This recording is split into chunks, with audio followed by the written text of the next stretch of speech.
Hello, and welcome to an ASMR reading of The Man with the Twisted Lip by Sir Arthur Conan Doyle. Isa Whitney, brother of the late Elias Whitney, D.D., principal of the Theological College of St. George's, was much addicted to opium. The habit grew on him, as I understand, from some foolish freak when he was at college, for having read De Quincey's description of his dreams and sensations. He had drenched his tobacco with laudanum in an attempt to produce the same effects. He found, as so many more have done, that the practice is easier to attain than to get rid of, and for many years he continued to be a slave to the drug, an object of mingled horror and pity to his friends and relatives. I can see him now, with yellow, pasty face, drooping lids, and pinpoint pupils, all huddled in a chair, the wreck and ruin of a noble man. One night, it was in June, '89, there came a ring to my bell, about the hour when a man gives his first yawn and glances at the clock. I sat up in my chair, and my wife laid her needlework down in her lap and made a little face of disappointment. "A patient," she said. "You'll have to go out." I groaned, for I was newly come back from a weary day. We heard the door open, a few hurried words, and then quick steps upon the linoleum. Our own door flew open, and a lady, clad in some dark-colored stuff, with a black veil, entered the room. "You will excuse my calling so late," she began, and then, suddenly losing her self-control, she ran forward, threw her arms about my wife's neck, and sobbed upon her shoulder. "Oh, I'm in such trouble," she cried. "I do want a little help." "Why," said my wife, pulling up her veil, "it is Kate Whitney. How you startled me, Kate. I had not an idea who you were when you came in. I didn't know what to do, so I came straight to you." That was always the way. Folk who were in grief came to my wife like birds to a lighthouse. "It was very sweet of you to come. Now you must have some wine and water and sit here comfortably and tell us all about it. Or should you rather that I sent James off to bed?" "Oh, no, I want the doctor's advice and help too." "It's about Isa. He has not been home for 2 days. I am so frightened about him."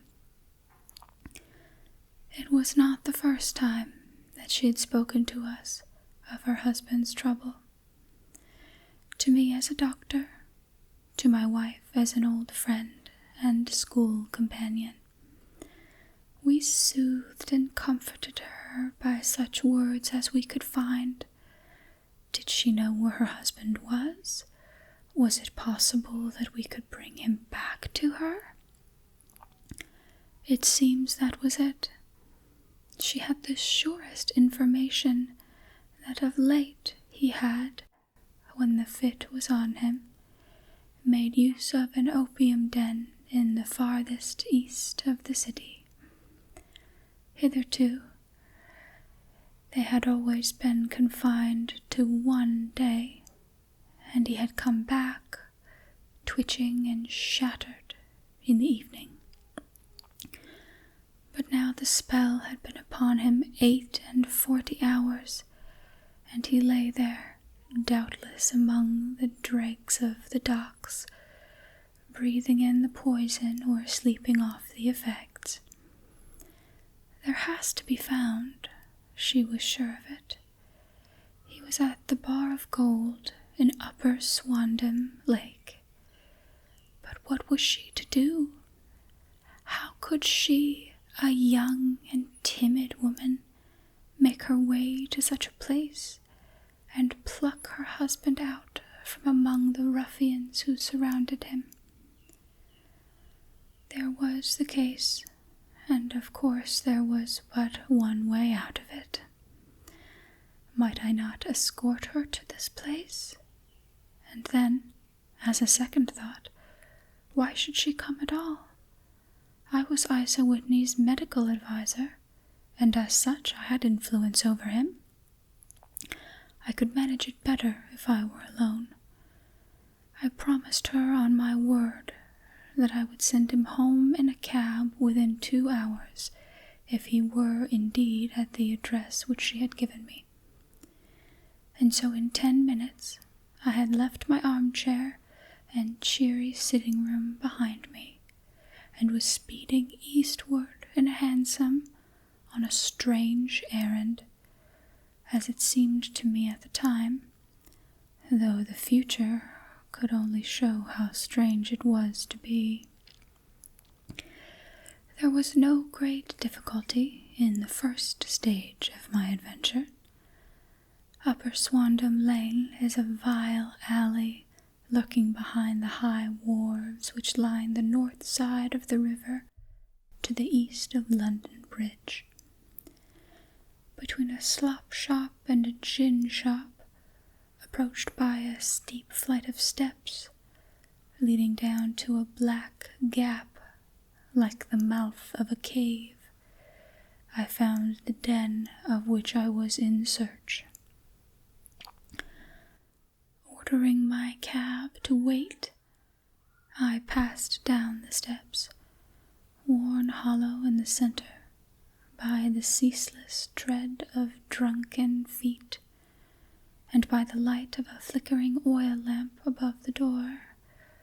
I found the latch and made my way into a long, low room, thick and heavy with the brown opium smoke, and terraced with wooden berths, like the forecastle of an emigrant ship. Through the gloom, one could dimly catch a glimpse of bodies lying in strange, fantastic poses. Bowed shoulders, bent knees, heads thrown back, and chins pointing upward, with here and there a dark, lackluster eye turned on the newcomer. Out of the black shadows there glimmered little red circles of light, now bright, now faint, as the burning poison waxed or waned in the bowls of the metal pipes. The most lay silent, but some muttered to themselves, and others talked together in a strange, low, monotonous voice, their conversation coming in gushes, and then suddenly tailing off into silence, each mumbling out his own thoughts, and paying little heed to the words of his neighbor. At the farther end was a small brazier of burning charcoal, beside which, on a 3-legged wooden stool, there sat a tall, thin old man, with with his jaw resting upon his two fists and his elbows upon his knees, staring into the fire. As I entered, a sallow Malay attendant had hurried up with a pipe for me and a supply of the drug, beckoning me to an empty berth. "Thank you. I have not come to stay," said I. "There is a friend of mine here, Mr. Isa Whitney, and I wish to speak with him." There was a movement and an exclamation from my right, and peering through the gloom, I saw Whitney, pale, haggard, and unkempt, staring out at me.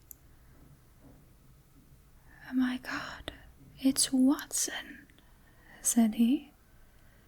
He was in a pitiable state of reaction, with every nerve in a twitter. "I say, Watson, what o'clock is it?" "Nearly 11. "Of what day?" "Of Friday, June 19th. "Good heavens, I thought it was Wednesday."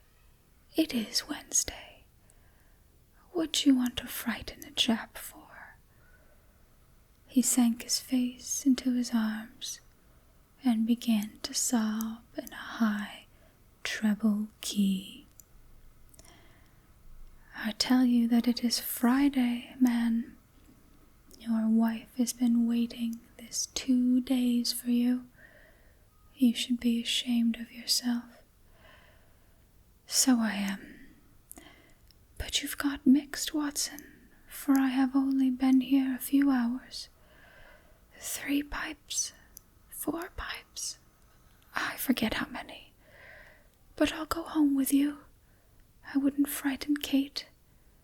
Poor little Kate. Give me your hand. Have you got a cab?" "Yes, I have one waiting, and then I shall go in it. But I must owe something. Find what I owe, Watson. I am all off color. I can do nothing for myself."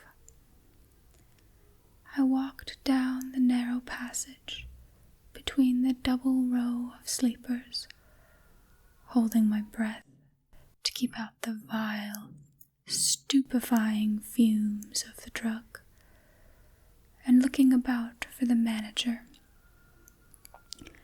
As I passed the tall man who sat by the brazier, I felt a sudden pluck at my skirt, and a low voice whispered, "Walk past me, and then look back at me." The words fell quite distinctly upon my ear. I glanced down.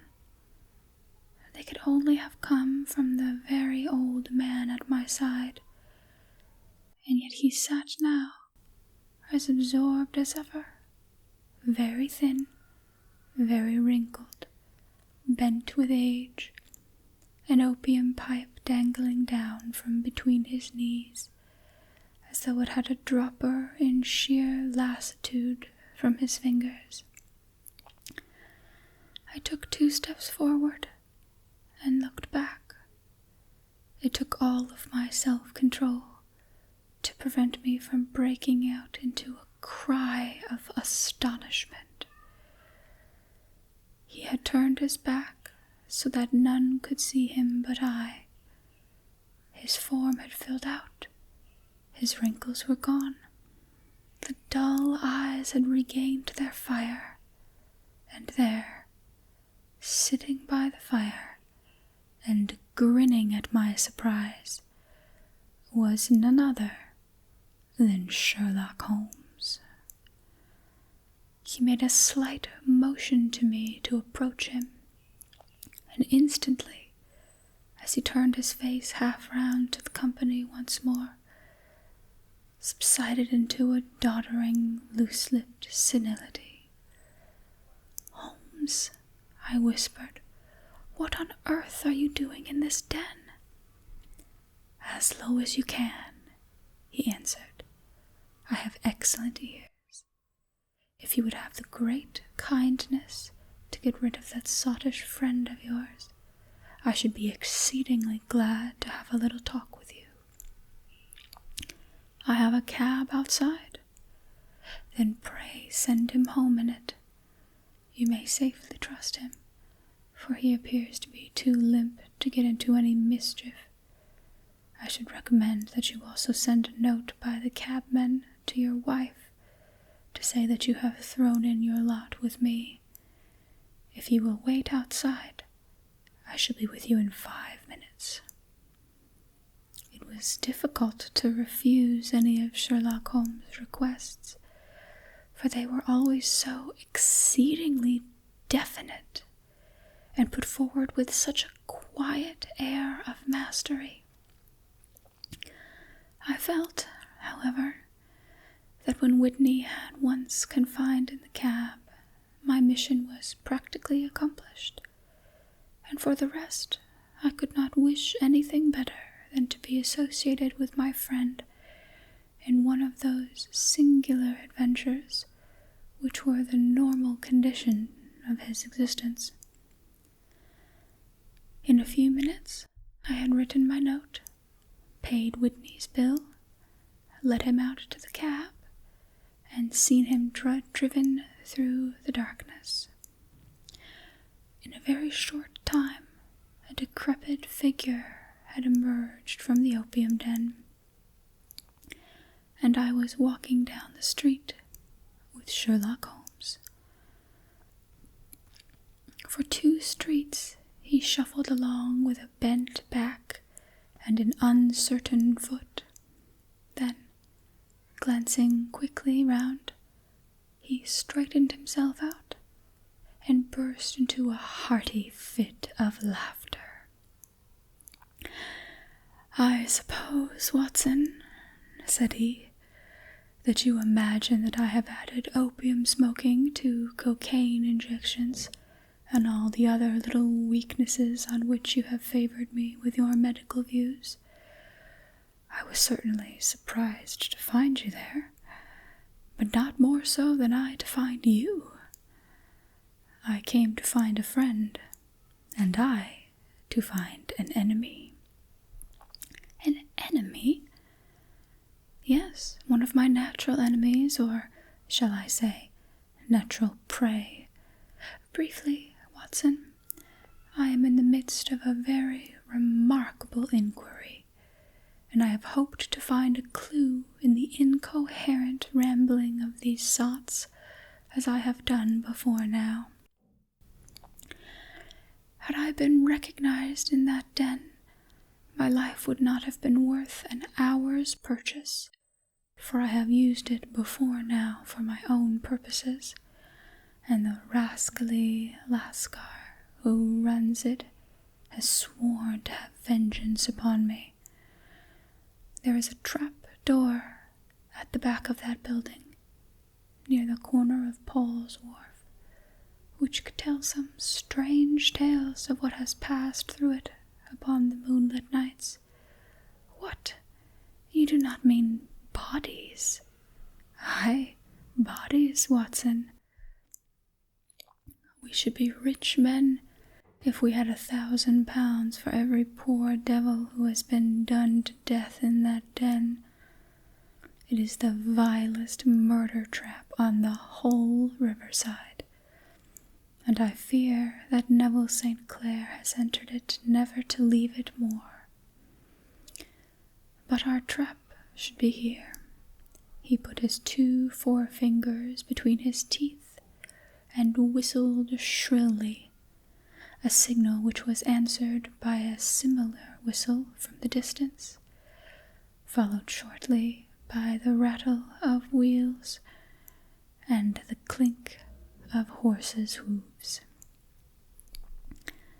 "Now, Watson," said Holmes, as a tall dog-cart dashed up through the gloom, throwing out 2 golden tunnels of light from its side lanterns. "You'll come with me, won't you? If I can be of use." "Oh, a trusty comrade is always of use, and a chronicler still more so. My room at the Cedars is a double-bedded one." "The Cedars?"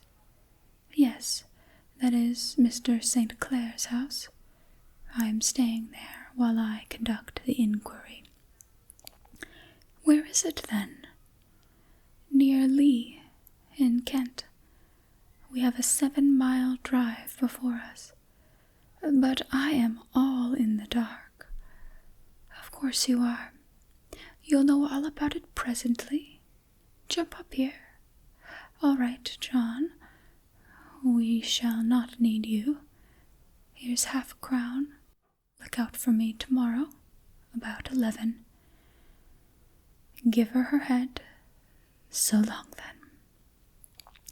He flicked the horse with his whip, and we dashed away through the endless succession of somber and deserted streets, which widened gradually until we were flying across a broad, balustraded bridge, with the murky river flowing sluggishly beneath us.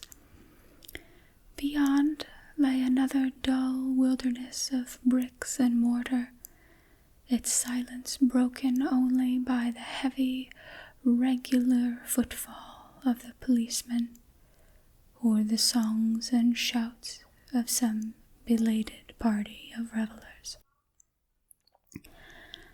A dull wrack was drifting slowly across the sky, and a star or 2 twinkled dimly here and there through the rifts of the clouds.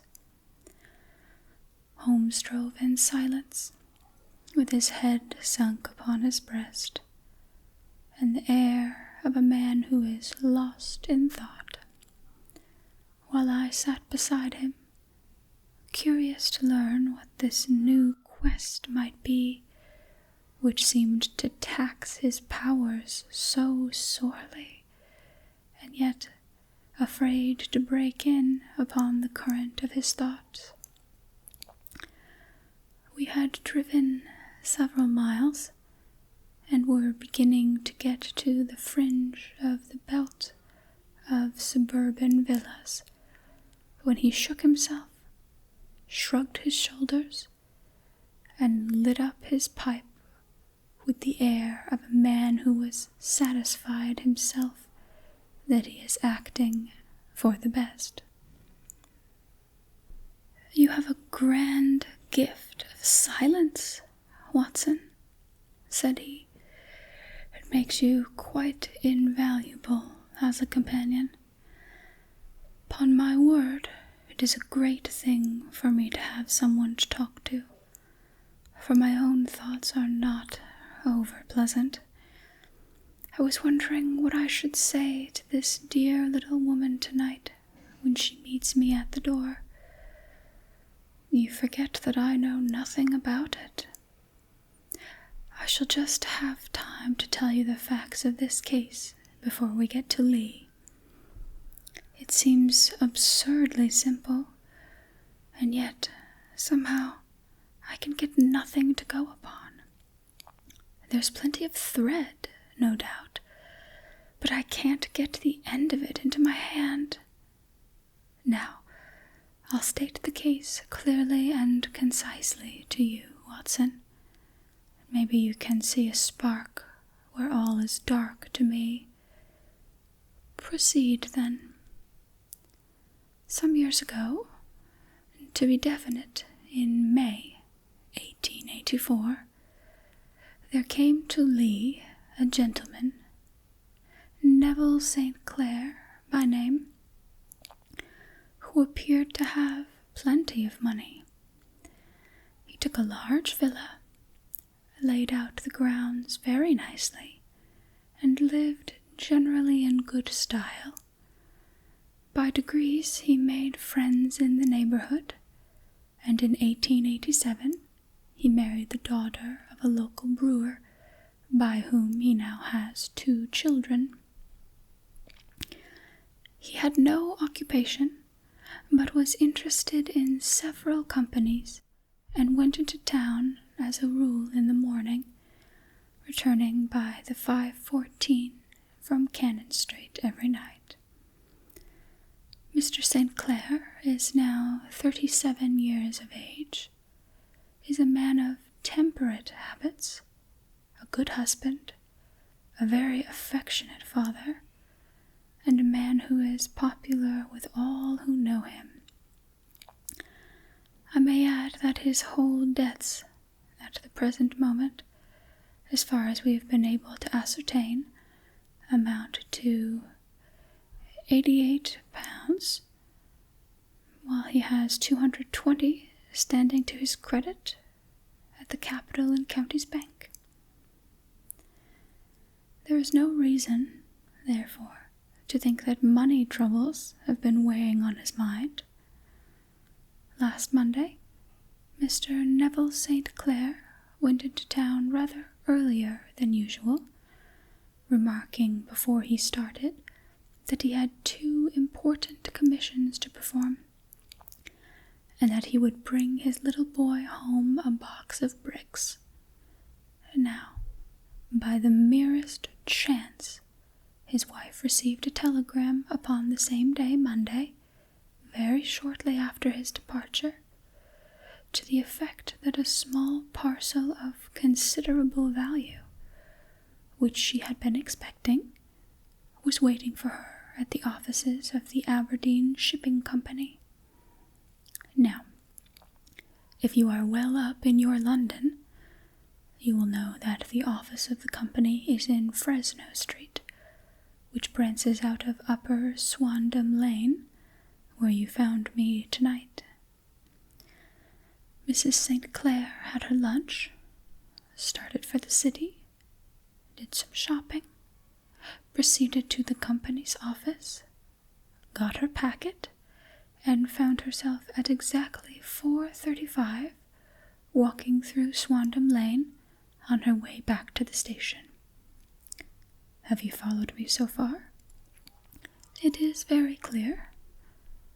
If you remember, Monday was an exceedingly hot day, and Mrs. St. Clair walked slowly, glancing about in the hope of seeing a cab, as she did not like the neighborhood in which she found herself. While she was walking in this way down Swandam Lane, she suddenly heard an ejaculation or cry, and was struck cold to see her husband looking down at her, and, as it seemed to her, beckoning to her from a second-floor window. The window was open, and she distinctly saw his face, which she describes as being terribly agitated. He waved his hands frantically to her, and then vanished from the window so suddenly that it seemed to her that she had been plucked back by some irresistible force from behind. One singular point, which struck her quick feminine eye, was that although he wore some dark coat, such as he had started to town in, he had on neither collar nor necktie. Convinced that something was amiss, she rushed down the steps, for the house was none other than the opium den in which you found me tonight, and running through the front room, she attempted to ascend the stairs which led to the first floor. At the foot of the stairs, however, she met this Lascar scoundrel of whom I have spoken, who thrust her back and, aided by a Dane, who acts as assistant there, pushed her out into the street. Filled with the most maddening doubts and fears, she rushed down the lane and, by by good fortune, met in Fresno Street a number of constables with an inspector, all on their way to their beat. The inspector and 2 men accompanied her back, and in spite of the continued resistance of the proprietor, they made their way to the room in which Mr. St. Clair had last been seen. There was no sign of him there. In fact, in the whole of that floor, there was no one to be found save a crippled wretch of hideous aspect who, it seems, made his home there. Both he and the Lascar stoutly swore that no one else had been in the front room during the afternoon. So determined was their denial that the inspector was staggered, and had almost come to the belief that Mrs. St. Clair had been deluded when, with a cry, she sprang at a small deal box which lay upon the table and tore the lid from it. Out there fell a cascade of children's bricks. It was the toy which he had promised to bring home. This discovery, and the evident confusion which the cripple showed, made the inspector realize that the matter was serious. The rooms were carefully examined, and results all pointed to an abominable crime. The front room was plainly furnished as a sitting room, and led into a small bedroom, which looked out upon the back of one of the wharves. Between the wharf and the bedroom window is a narrow strip, which is dry at low tide, but is covered at high tide, with at least 4.5 feet of water. The bedroom window was a broad one, and opened from below. On examination, traces of blood were to be seen upon the window-sill, and several scattered drops were visible upon the wooden floor of the bedroom. Thrust away behind a curtain in the front room were all the clothes of Mr. Neville St. Clair, with the exception of his coat. His boots, his socks, his hat, and his watch, all were there. There were no signs of violence upon any of these garments, and there were no other traces of Mr. Neville St. Clair.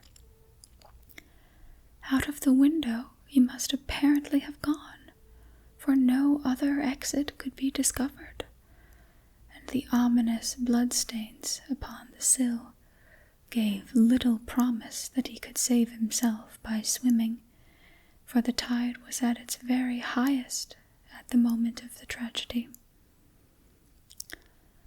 And now, as to the villains who seemed to be immediately implicated in the matter. The Lascar was known to be a man of the vilest antecedents, but as, by Mrs. St. Clair's story, he was known to have been at the foot of the stair within a few seconds of her husband's appearance at the window. He could hardly have been more than an accessory to the crime. His defense was one of absolute ignorance, and he protested that he had no knowledge as to the doings of Hugh Boone, his lodger, and that he could not account in any way for the presence of the missing gentleman's clothes. So much for the Lascar manager. Now, for the sinister cripple who lives upon the second floor of the opium den, and who was certainly the last human being whose eyes rested upon Neville St. Clair. His name is Hugh Boone, and his hideous face is one which is familiar to every man who goes much to the city.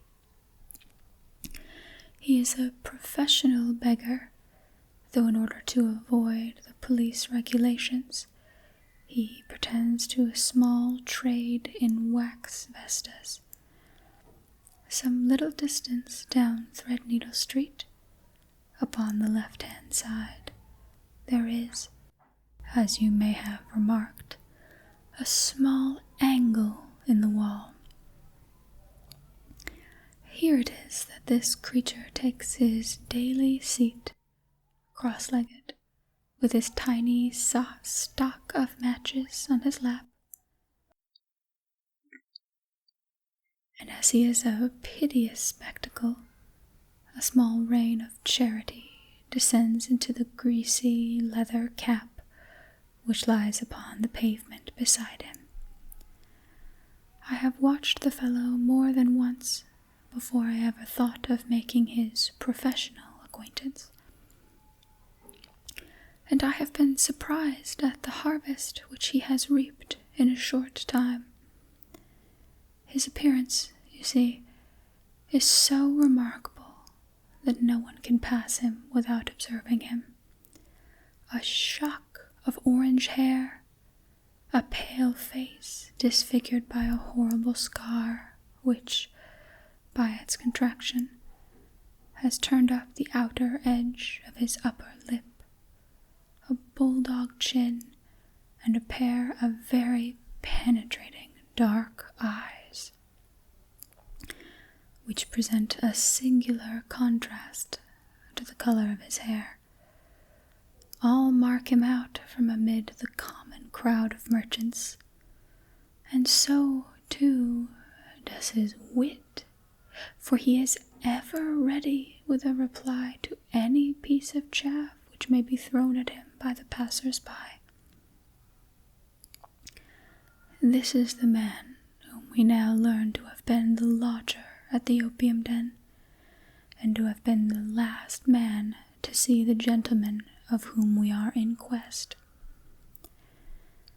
But a cripple, said I, what could he have done single-handed against a man in the prime of his life? He is a cripple in the sense that he walks with a limp, but in other respects he appears to be a powerful and well-nurtured man. Surely your medical experience would tell you, Watson, that weakness in one limb is often compensated for by exceptional strength in the others. Pray continue your narrative.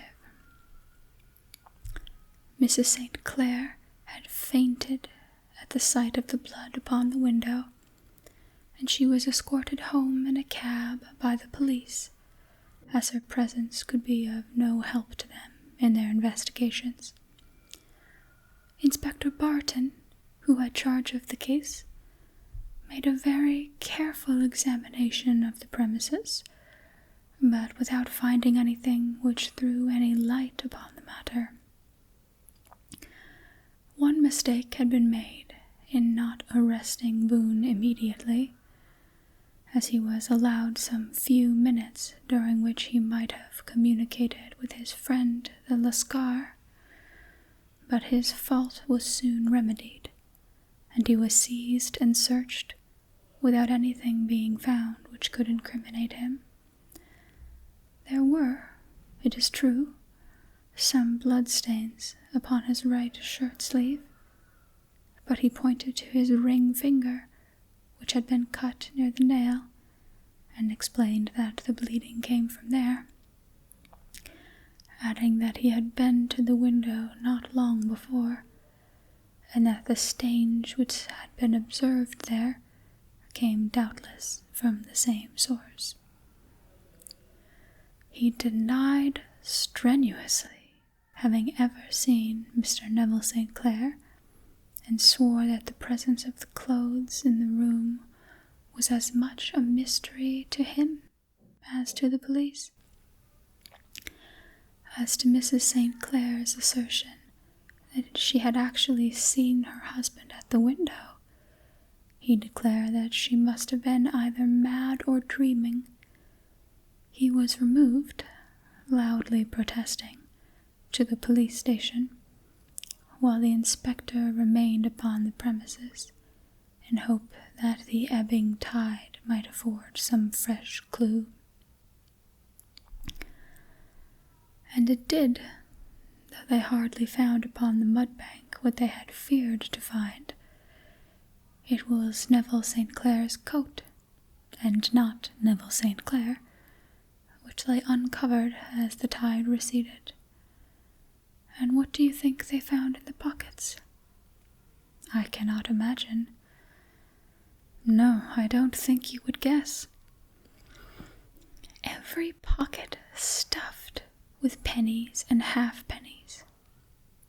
421 pennies and 270 halfpennies. It was no wonder that it had not been swept away by the tide. But a human body is a different matter. There is a fierce eddy between the wharf and the house. It seemed likely enough that the weighted coat had remained when the stripped body had been sucked away into the river. But I understand that all the other clothes were found in the room. Would the body be dressed in a coat alone? No, sir, but the facts might be met speciously enough. Suppose that this man Boone had thrust Neville St. Clair through the window. There would be no human eye which could have seen the deed. What would he do then? It would of course instantly strike him that he must get rid of the telltale garments. He would seize the coat then, and be in the act of throwing it out, when it would occur to him that it would swim and not sink. He has little time, for he has heard the scuffle downstairs when the wife tried to force her way up, and perhaps he has already heard from the Lascar confederate that the police are hurrying up the street. There is not an instant to be lost. He rushes to some secret hoard, where he has accumulated the fruits of his beggary, and he stuffs all the coins upon which he can lay his hands into the pockets to make sure of the coat's sinking. He throws it out, and would have done the same with the other garments, had he not heard the rush of steps below, and only just had time to close the window when the police appeared. It certainly sounds feasible. Well, we will take it as a working hypothesis, for want of a better. Boone, as I have told you, was arrested and taken to the station, but it could not be shown that there had ever been anything against him. He had for years been known as a professional beggar, but his life appeared to have been a very quiet and innocent one. There the matter stands at present, and the questions which have to be solved: what Neville St. Clair was doing in an opium den, what happened to him when he was there, where he is now, and what Hugh Boone had to do with his disappearance, are all as far from a solution as ever. I confess that I cannot recall any case within my experience which looked at the first glance so simple, and yet which presented such difficulties. While Sherlock Holmes had been detailing this singular series of events, we had been whirling through the outskirts of the great town until the last straggling houses have been left behind, and we rattled along with a country hedge upon either of us. Just as he finished, however, we drove through 2 scattered villages, where a few lights still glimmered in the windows. "We are on the outskirts of Lee," said my companion.